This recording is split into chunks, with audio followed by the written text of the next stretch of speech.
One Sabbath day, as Jesus was walking through some grain fields, his disciples broke off heads of grain, rubbed off the husks in their hands, and ate the grain. But some Pharisees said, "Why are you breaking the law by harvesting grain on the Sabbath?" Jesus replied, "Haven't you read in the scriptures what David did when he and his companions were hungry? He went into the house of God and broke the law by eating the sacred loaves of bread that only the priest can eat. He also gave some to his companions." And Jesus added, "The Son of Man is Lord, even over the Sabbath." On another Sabbath day, a man with a deformed right hand was in the synagogue while Jesus was teaching.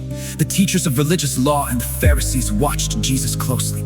If he healed the man's hand, they planned to accuse him of working on the Sabbath. But Jesus knew their thoughts. He said to the man with the deformed hand, "Come and stand in front of everyone."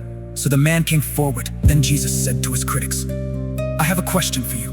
Does the law permit good deeds on the Sabbath, or is it a day for doing evil? Is this a day to save life, or to destroy it?" He looked around at them one by one, and then said to the man, "Hold out your hand." So the man held out his hand, and it was restored. At this, the enemies of Jesus were wild with rage and began to discuss what to do with him.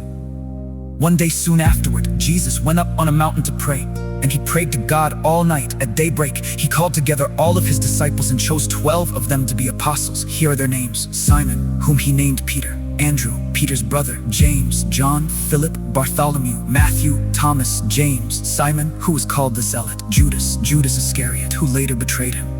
When they came down from the mountain, the disciples stood with Jesus on a large level area, surrounded by many of his followers and by the crowds. There were people from all over Judea and from Jerusalem, and from as far north as the seacoasts of Tyre and Sidon. They had come to hear him and to be healed of their diseases, and those troubled by evil spirits were healed. Everyone tried to touch him, because healing power went out from him, and he healed everyone.